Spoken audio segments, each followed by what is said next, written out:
병원을 오픈할 수 있는 사람은 의료인밖에 없거든요. 의료인만 병원을 개원할 수 있어요. 치과는 치과 의사만, 성형외과는 성형외과 의사만. 그건 당연하겠죠. 예. 뭐 일반인들이 병원을 오픈하고 싶어도 안 돼요. 그거는 법으로 금지되어 있어요.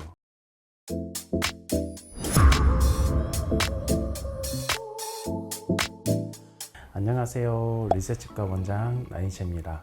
이번에 강남치과에서 발생한 일을 다 아시죠? 최근 서울 강남에서 임플란트 많이 하는 대형 치과들이 연달아 갑자기 문을 닫으면서 이런 낭패를 본 환자들이 수백 명에 이른다고 합니다. 뉴스에서 많이 나왔었는데 임플란트를 하려고 이까지 다 뽑고 치아 머리 보철을 올릴 때쯤에 치과가 폐업을 해서 수백 명의 피해자가 나왔다고 하는데요. 피해자분들은 아직도 치아를 완성하지 못한 상황에서 그대로 머물러 있는 거죠. 저도 뉴스를 봤는데 치아가 없이 인터뷰를 하시는 모습을 보니까 굉장히 마음이 아프더라고요. 이게 임플란트를 해놓고 나서 치아를 빨리 안 끼워 넣으면은 임플란트 그 뿌리 주변에 염증이 생길 수도 있고요. 임플란트를 씹어야 되는 반대 대합치가 정출된다든지 인접치가 또 쓰러진다는 문제가 생길 수 있기 때문에 임플란트 하고 나서는 치아 머리를 적절한 시간에 형성을 해줘야 되죠.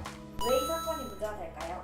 치과 폐업이 문제가 되는 이유는 임플란트 같은 경우는 한번 시작하면 이제 몇 달 정도 걸리기도 하고 교정 진료는 몇 년이 걸리기도 하죠. 치료 기간이 전체적으로 길단 말이에요. 환자분들이 치료를 마무리하기 위해서 긴 기간을 기다려야 되는데 치료를 못 끝내서 이제 가장 큰 문제가 되는 거고요. 또 두 번째는 치과 진료는 결국은 또 사후 관리가 중요하거든요. 임플란트는 여기에 염증이나 뭐 고장이 안 나도록 계속 관리해주는 게 중요하고 교정도 마찬가지로 계속 관리를 해주는 게 중요한데 치과가 폐업을 해버리면 그런 관리를 못 받는 거죠.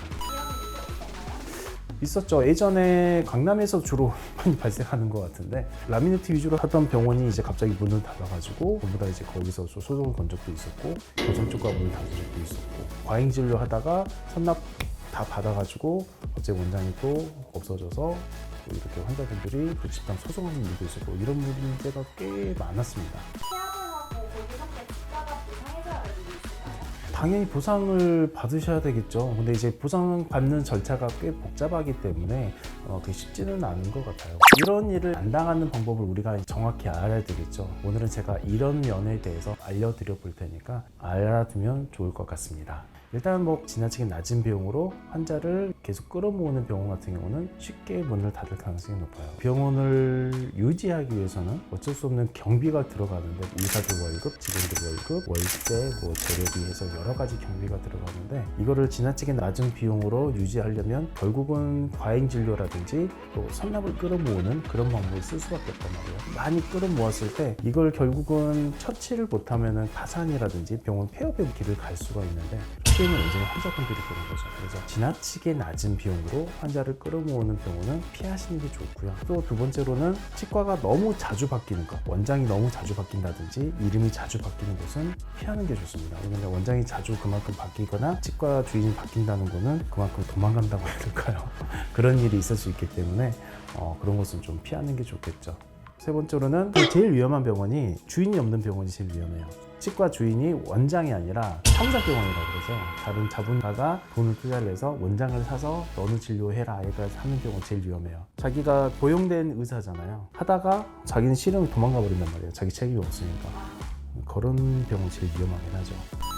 일반인들이 알 수 있다고 일반인들은 알기는 좀 어렵죠. 의사들은 딱 그런 거 딱 서로 보면은 이 사람이 여기서 지금 진료하고 있는데 이 사람의 이전 행적이 좀 이상한데? 이렇게 뒤져보면은 이제 그 사무장하고 같이 조인해서 했던 그런 경우도 좀 있거든요. 그게 제일 위험해요. 네, 오늘은 이렇게 좀 심각한 주제에 대해서 한번 이야기를 해봤는데요. 환자분들이 직접 알아보고 가시기는 좀 어려울 것 같긴 해요. 제일 중요한 거는 이제 의사들 스스로가 자정작용을 통해서 과도한 과잉 경쟁이라든지 비도덕적인 행위는 안 하면 좋은데 꼭 그런 이유가 생기죠. 그래서 요거는 우리가 피해가는 게 가장 상책인 것 같아요. 피할 수 있는 가장 좋은 방법은 최대한 양심적인 진료하는 곳을 찾아야 될 것 같고 그 원장이 직접 진료하는 곳을 가셔야 될 것 같아요. 다른 사람이 주인이면 그것도 마찬가지로 상업적으로 이용될 가능성이 높기 때문에 피하시는 게 좋을 것 같습니다. 저희 리셋치과는 제가 대표고요. 제가 주인이고 제가 모든 책임을 지고 있습니다. 이미 이렇게 얼굴도 다 팔렸고 모든 신상이 다 공개되어 있기 때문에 저를 믿고 오셔도 됩니다. 감사합니다. 병원을 오픈할 수 있는 사람은 의료인밖에 없거든요. 의료인만 병원을 개원할 수 있어요. 치과는 치과 의사만, 성형외과는 성형외과 의사만. 그거 당연하겠죠. 네. 일반인들이 병원을 오픈하고 싶어도 안 돼요. 그거는 법으로 금지돼 있어요.